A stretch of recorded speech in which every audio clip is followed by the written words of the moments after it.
من إيطاليا اللي باش يأسس معنا هذه الفقرة الثانية من حصتنا اليوم سيد طارق حسن. سي طارق مرحبا بك.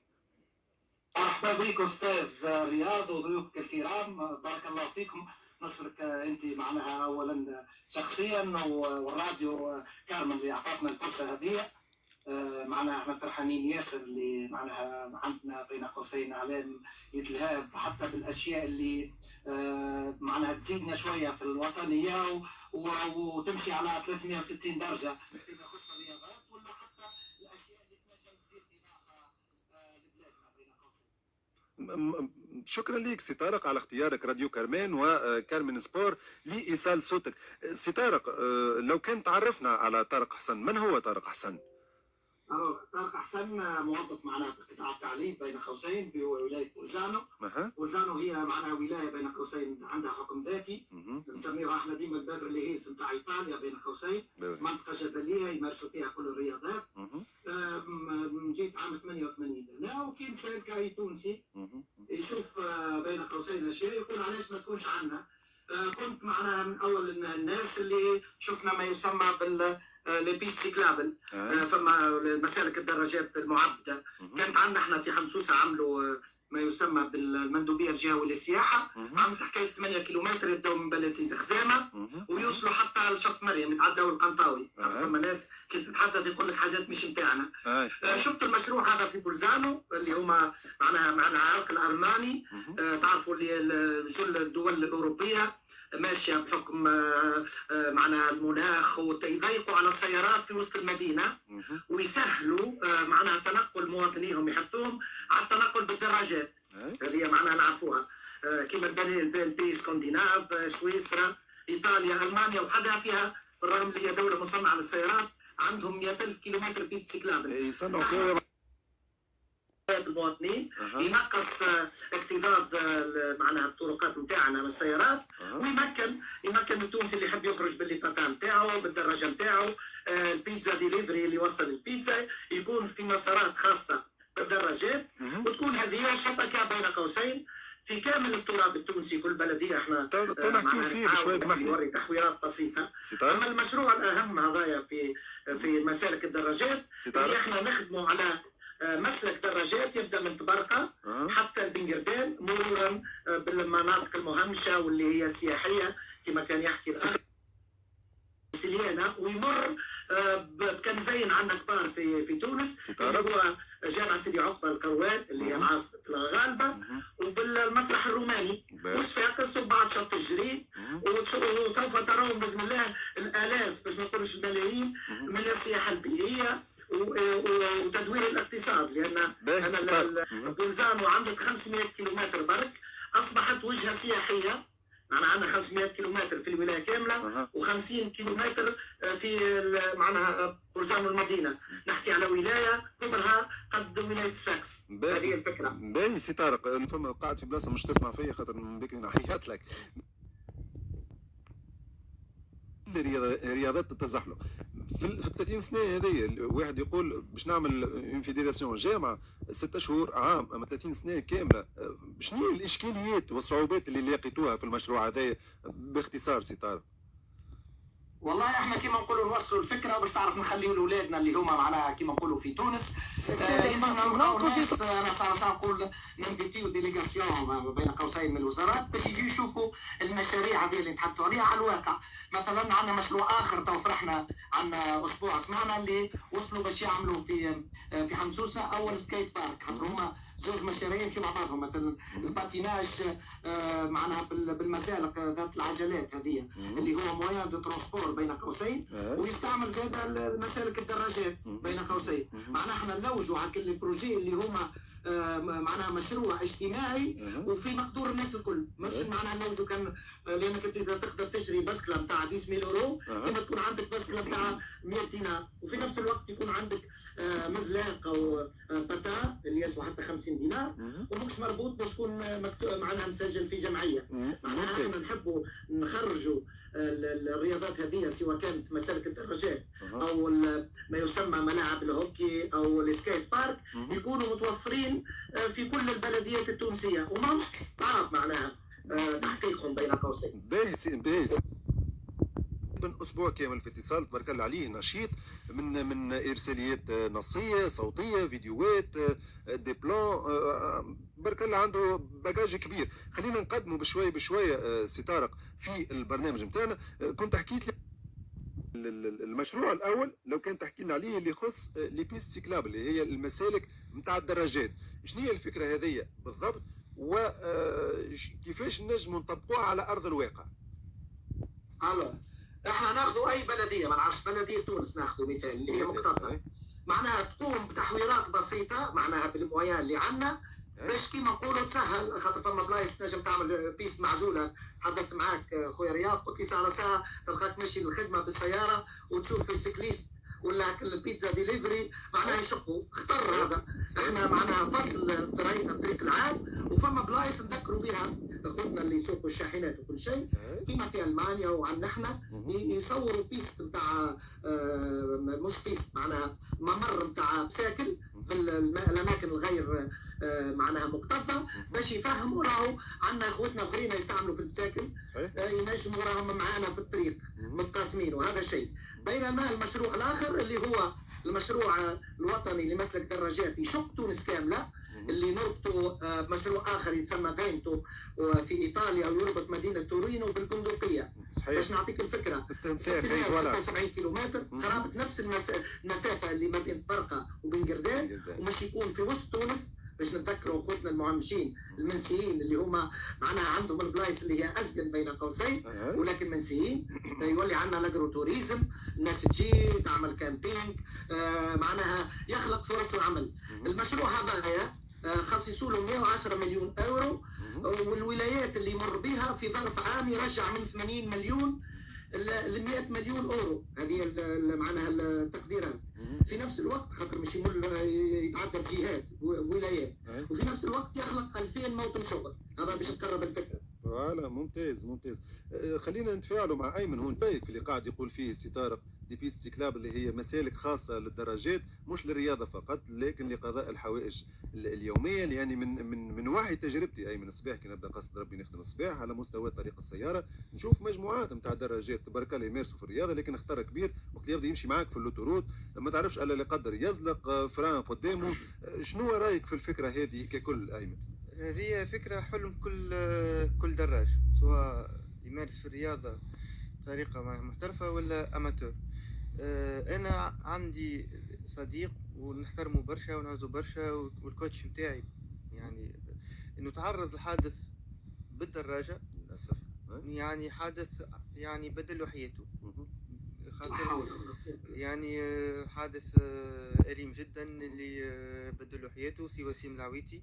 تحية سي وسيم وإن شاء الله كل شيء من كل ما يعطينا ربي باللطف وإن شاء الله ربي يشفيه.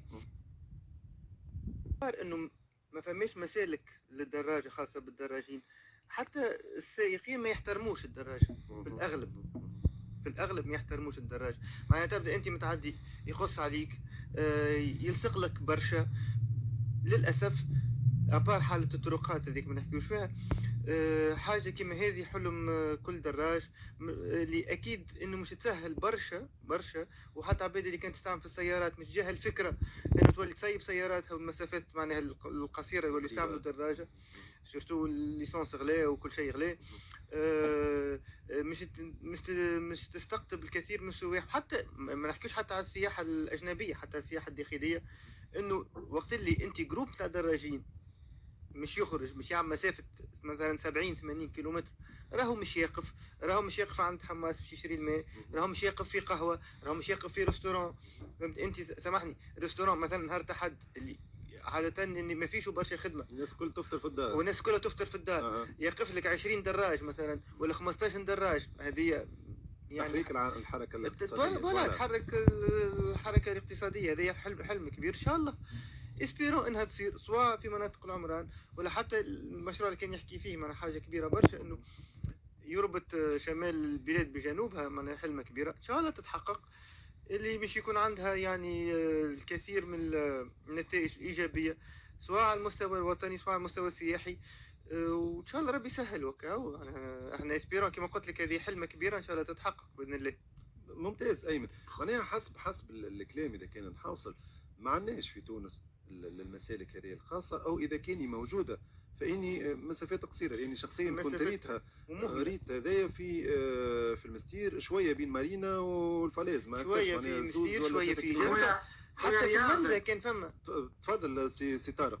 نتفاعل معاكم. البيست الكبيره اللي مشاو فيها بعض معناها بدلوا رايهم نوعا ما، اللي هي من الكابتن تاعنا اللي في خزامه توصل حتى لشط مريم. نسيت حاجه خويا السكليست دار فيها معناها زميلنا في الهوايه، ما ننساوش كاتيجوري اخرى اللي معناها نحسوها معظم حقها، اخوتنا ذوي الاحتياجات الخاصه. باش نفسر لك الاستفاده تكون مربوطه بالروضه، بالسنتر كوميرسيال، بالمدرسه، باليونيفرسيتي. الانسان ذوي الاحتياجات الخاصه سواء بكرسي متحرك ولا بالكروسه نتاعو اللي هي نتاع سبور، يلقى مكان يتصرف وحده، ما حسوش يقعد يلوج على تاكسي ولا على لواج. هذا باش نفرق ديجا ستار ياسين باش يعدينا الفيديو نتاع الابطال ذوي الاحتياجات الخاصه، كيفاش قاعدين يمشيو في لي بيست سيكلابل في المسالك المهيئه للدراجات. نربط بالحلقه هذه مع الحلقه اللي كنا عديناها مع اخواتنا والابطال نتاعنا جماعه الرهان الرياضي اللي بير القصعه، لانه يعني هذوما ما هماش مواطنين درجه ثانيه، بل هما كيفنا كيفهم درجه اولى وعندهم حقوق. ايمن نرجع معاك ونواصل. ابار كتيلة اللي هو نجم وصاحب ميداليات وما الى ذلك، الاخيان ذوي الهمم، هل فما شكون يمارس في رياضة الدراجات في إطار الهواية حسب الخبرة متاعك؟ ما فماش برشا، نظرا لأنه الدراجة متاع ذوي الاحتياجات الخاصة غالية برشا. ما فماش دعم. فماش دعم. ما ينجمش إنسان عادي، معناها هيك نقولوا احنا بلغتنا شهار فهمت، ينجم يشري حاجة كيما هيك. معناها في غياب الدعم من سلطة الإشراف، حتى باش ترفع لي تاكس على الدراجات للناس هذوما، ينجم يخف عليهم، يخف عليهم عبء كبير. وراو بالنسبه للبطل اللي حكيت لنا عليه كتيله، راو فما العشرات، راو اكيد فما العشرات من كتيله، ولكنهم ما همش موجود، ما خذاوش حقهم، ما خذاوش، ما لوجوش عليهم، ما اكتشفوهمش.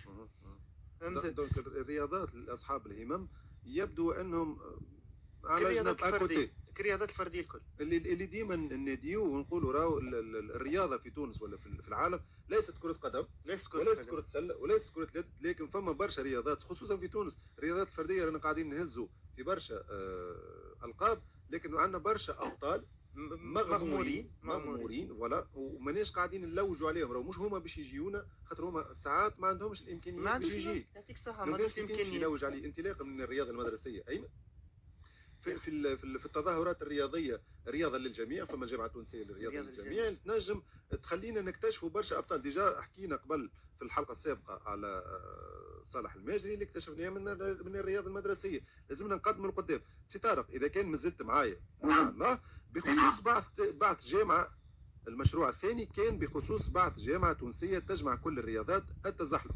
لكن لهنا حكيت فيه المشروع وانت كنت اعطيتني الاجابه، كنت قلت وقتها حتى كي جاوا بحذايا بيا وصوفي الابطال الاولمبيين في التزلج، قلت لهم اللي تونس ما عندناش الجو الثلجي العام على طول وعندنا ثلج، ولا اذا كان عندنا ثلج في مناطق الشمال الغربي ما عندناش البنيه التحتيه اللي تسمح لنا باش نتزلجوا، ولا عندنا الامكانيات نتاع دول الخليج اللي يستنسخوا لي باركور لي بيست اللي يتزلجوا فيهم. ما عندناش الامكانيات الماديه العملاقه هذيك، لانه عندنا كما نعرفوا وضعيه البلاد الاقتصاديه، فإن قاعدين نوجهوا في الموارد نتاعنا لحاجات اساسيه وحياتيه. كنت حكيت لي على فكره، لو كان تعرضها على الجمهور اللي يسمع فينا، وشنو بالضبط الفكره هذه نتاع التزلج وقت اللي ما فماش ثلج. الور احنا يجا قلت لك عندنا البروجي اللي عندنا اللي هو واحد السكيت بارك هذوما باش الصغار ينحيوها كي يدخلوا، اللي ما يتكلفش ياسر، اللي عملوه في حمسوسه بين قوسين لقاو سبونسور معناها بائع منتوجات رياضيه، عملوا واحد اخر في المرسى. هذه حاجه. اذا كان احنا عملنا بلاصه كما نقولوا استاد، قد استاد نتاع الهوكي، قد استاد نتاع الهون، يجي في حلبه صغيره وباش الناس تعمل ديفورمو يعملوا هكا البارتي نتاع الهوكي، بلاصه للقفز، والاخرى اللي يحب مثلا يعمل دونس، يعمل شي يحب يلعب الهوكي ستريت. علاش؟ خاطر عندنا خونا ايهاب عياد مشكور ياسر، قام بجهد كبير ياسر وعمل فريق وطني شارك به في الالعاب على الجليد. لكن شنو هي المشكله؟ احنا توا معناها بلادنا في ظروف اقتصاديه. اول شيء لازمنا ديما نغزو الجانب الاجتماعي، معناها نحبوا مش سبور كاللي بورجوا، نحبوا التوانسه الكل. التونسي ممكن يقدر على بكا يشريه من الفريق، يجيبوا له حد من الخارج ياخذوا مثلا من تونس 50 70 دينار يقدر عليه. الالعاب على الجليد هذه بروفيشنال تكلف ياسر، حتى التبريد احنا عندنا في بلزانه في الكارتيه، ما نحكيوش على كيف كبيره، شهرين برك تبريد وبلاد بارده بطبيعتها تكلف 80,000 يورو في شهرين. معناها ستاد كما بعثت لك انا قبل. احنا شو نقولوا؟ جامعه موحده نزيدوا من الكلوب هذوما في كل بلديه، خاصه الاماكن المهمشه، بارتي نجموا يلعبوا فيها الهوكي بالعجالي، وبارتي هكا يعملوا فيها ديفولمون سكيت بارك. وفي نفس الوقت كي نشوفوا يبدو ان يخرجوا المواهب كما ولدنا جوناثان اللي يعيش، نجموا نبحثوه. خاطر الفرق ما بين الرياضات الشتويه السكي ولا مثلا الفوندو ولا الكروس كاونتري، تبدل المزلاج فقط، تكون لابس مزلاج يمشي بالعجالي في خط، تولي تلبس واحد بالسكي. وسبقونا كثيرين، فما اخوتنا من السنغال وغيرهم الجراند فونديست اللي عندهم نفس طويل، لي بيست كلاب اللي يخرج واحد وحده ينجم يعمل 60 كيلومتر. نجموا نكونوا دي ماراثون، احنا عملنا دي ماراثون اكثر من 20 سنه في توزر، مكونينها فرانسيس، نوليو نوادينا تكون الاشياء هذه. وكي تدخل الصفحه اللي بعثها لك نتاع الكلوب اللي في حمسوسه، تشوف الانشطه ما شاء الله اللي مشوا فيها، ولا يعملوا نهار مخصص باش كيما نقولوا يحسسوا الناس بالفائده بالتنقل، سواء بالباتان ولا بالبسكليت. معناها يلزم برنامج كامل لتوعيه الناس، اللي يسوقوا في الكراب يعرفوا اللي فما ناس اخرين تتقاسم معاهم، وفي نفس الوقت نمشوا في الاتجاه هذا. نجيو نرجعوا للبروجي الكبير اللي هو نتاع التزحلق. تعرفوا اللي احنا كيما نقولوا الثلج يصب ساعات في عندام، توا اكتشفنا اللي هو فما تبقي نجموا نعملوا حتى 100 متر بين قوسين، يكون مشروع تتبناه جمعيه باش تكون اسوامه معقوله. نجم تعمل سكي التزلج على بلاط بلاستيكي، بيست نجم تعملها حتى في وسط سوسه ولا على جبل الشعامبي ولا على جبل البوقرنيت. ممتاز. هذه هي الفكره، معناها اذا كان ما عندناش الثلج فما دي تابي بالبلاستيك اللي تنجم تتزحلق عليه كأنك تمارس في رياضه التزلج اكزاكتومون على الثلج. نعاود نرجع لأيمن لهنا نسالك سؤال اللي كنت ايمن، نشاطك اللي كنت تمارس فيه في اطار الدراجات، سياق الدراجات، ينضوي تحت اي جامعه وحد هو فوالا؟ معناها هل فما جامعه تلم رياضات الدراجات في تونس؟ فما الجامعه العاديه نتاع الفيدراسيون تونيزيان دو سيكليسم، فوالا، ولكن هي اكثر للمسابقات للانديه. فما حتى شكون يقوموا يعني بجولات، ونعرف شكون يعني قام بجوله على كامل ولايات الجمهوريه، معناها دار تونس بساكادو على ظهره بالطونط نتاعو. فما سواء اناث سواء ذكور يعني فهمتني قاموا بالشيء هذا. ولكن للاسف انه مازالت ما دخلتش في الكولتور التونسيه، الكامبينج والرياضه خاصه السياحه الرياضيه فوالا، يعني قاعده تتطور من عام. حكيت لك ما فماش دعم، التظاهرات مش تصير، يلقاو برشا صعوبات معناها في جبل في سيدي مشرق، ولكن تم الغائه لانه ما خداوش تراخيص من السلطات المعنيه، ما عطتهمش تراخيص. سلطات الاشراف عطلت المشروع على نفس الحاجه، على نفس لماذا لا يقع تسهيل الامور هذه كل؟ نحن قلنا ايفينمون اول مره باش يصير معناها واجهه سياحيه وترويجيه لتونس ببلاش، معناها جاتنا هكاك. لونديرونس تشالنج اللي صار معناها اختتام تاعو صار اليوم، جاو فيه معناها عدائين من ايرلندا، من اسبانيا، اخوتنا من الجزائر، من ليبيا.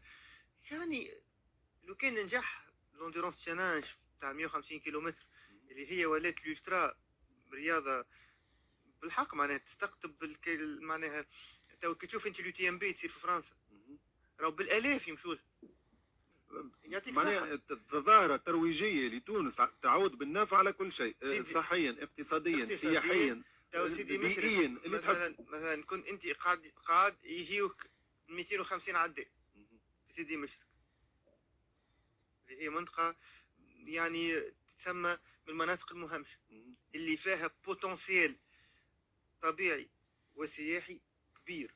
الباركور يعني كي تمشي راك تتمتع، راهو ابار انك تمارس في الرياضة راك تحوس معناها تتمتع ديفولمون قاعد تتنفس في هواء نظيف وتتنحي في الشارج نتاع وهذه الرياضة هذه راهو يمارسها ما فيهاش عمر.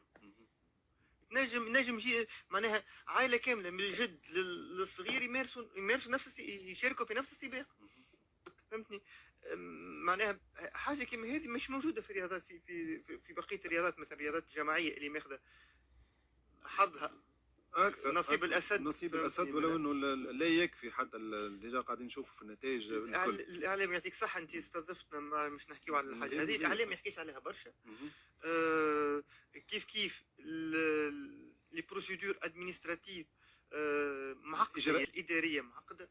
مش لازمك تاخذ مانيش كونت. طارق اذا كانك مازلت معايا على ذكر التزلج سي طارق، كنت ريت نحن صحيح ما عندناش ثلج، لكن في الجنوب التونسي ما شاء الله عندنا كثبان رمليه اللي يحزدون عليها البرانيه.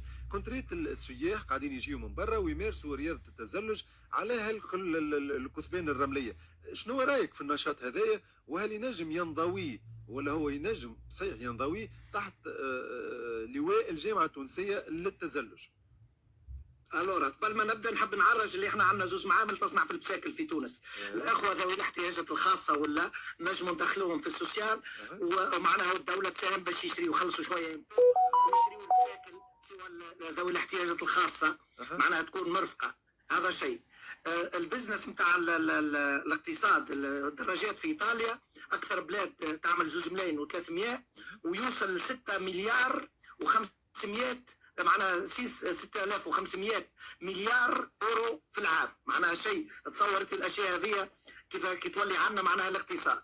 نرجع اللي سالتني فيه استاذ رياض. انا في 2002 تعرف كي تبدا انت معناها حياتك كما نقولوا سواء سيكليست رياضي ولا سنو بوردر، معناها تستعمل لوحه في الثلج. في مدينه قريه كاولينو بالمانيا عندهم جبل من الكوارتز اللي هو يصنعوا منه هاك الفخار، واللي احنا الرمل نتاعنا خير منه. وصلوا عملوا تو عندهم اكثر من 30 سنه يعملوا في المونديال، معناها يسميوها شامبيونا مونديال دو ساند بوردين، البطوله العالميه للوح الرمل. هذا مشروع اخر ما يتكلف الناس ياسر، ينجم يكون اتراسيون في الجنوب التونسي كل عام لاخوتنا اللي في الجنوب. وفي ذلك خويا رياض اللي عندنا معمل يصنع في الواح السنوبورد في تونس العاصمه، لكن باش يصدروا. هذا باش نقرب الفكره. اي ممتاز. اي واصل سي طارق. معناها نجموا الافق. علاش قلت لك انا عندي ياسر في الدومين هذا، سواء معناها قراب اكثر من 200,000 كيلومتر في الساقين على بيست سيكلابل، و15,000 كيلومتر في الثلج واللي مربوط، سواء يسميوه الكروس كاونتري، لوح الرمال. قلنا عندنا الاسبريونس هذه اللي عملناها في 2002. وكي نروح للبلاد ديما ندور، انا ما عمري ما ندور بالسياره، خليها لزوجتي والاولاد، ديما بالبسكليت ندخل. وعندنا بلايص واش نقول لك نحسدوا عليها بصراحه، من تبارك البنكردان عندنا بلايص مش نورمال. الغربيين يحبوا عليها، يحبوا على السمش، يحبوا على الحاجات الناتورال.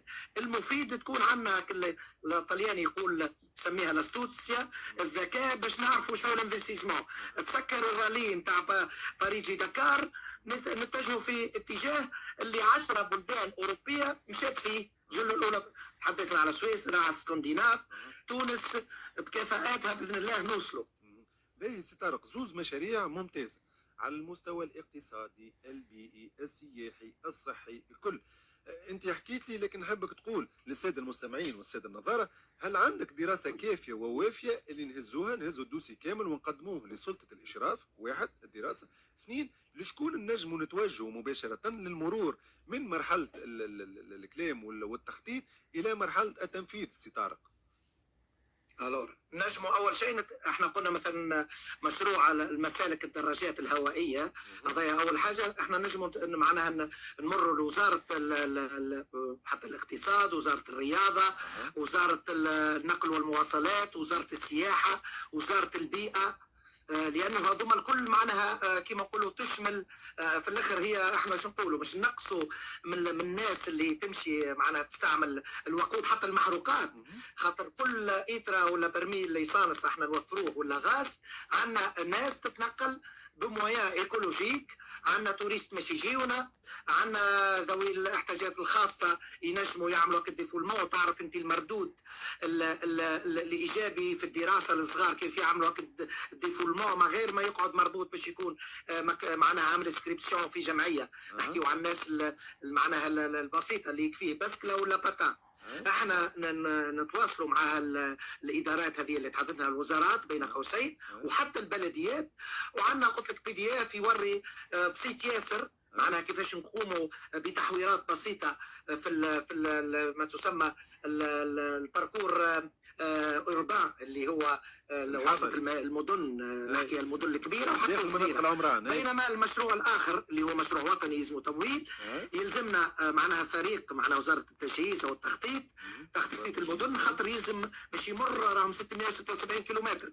يلزمنا دراسه، خاطر انا كي مش نطبطب على اخوتنا في الخليج ولا البرلمان الاوروبي ونقول له هات شويه من الفلوس اللي بعتونا بهم السيارات باش ترجعوا لنا هال 130 ولا 40 مليون ولا 50 مليون اورو، يقول لك وريني بروجي معناها كامل قداش التكلفه نتاعو، وكي يتصادقوا عليه ما فماش حتى مشكله، قبل ما يعطيونا يشوفوا الانجاز بين قوسين. معناها احنا عندنا بارتي مش نخدموها احنا كتوانسه نعملوا على رواحنا، والاخرى لانه مشروع كبير يمر في بلاصه اللي هي معناها بين القرى المهمشه، وهذه ما تحبوش يخرجوا لكم التوانسه ساهموا، ما تحبوا تنقصوا من الهجره، هاتوا نخلقوا فرص اجري توريزم. نسيت حاجه ما قلتها لكش خويا رياض ضيوفك الكرام، توا كثير من الفنادق شو يعملوا؟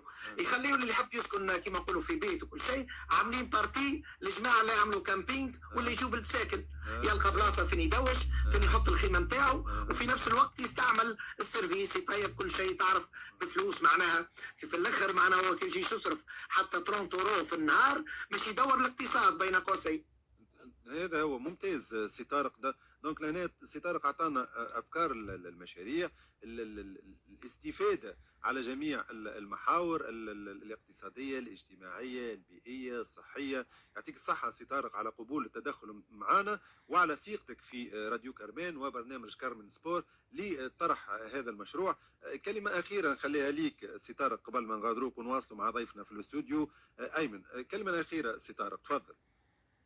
اول حاجه نستضيفكم الكل باش تزورونا في ولايه بولزانو بين قوسين، حتى بعض معناها كما نقولوا حتى المسؤولين باش تكونوا انتم عندكم زاده واجب بين قوسين وطني، لانكم الصحافه والاعلام باش يوري بين قوسين الاشياء اللي نتكاتفوا فيها.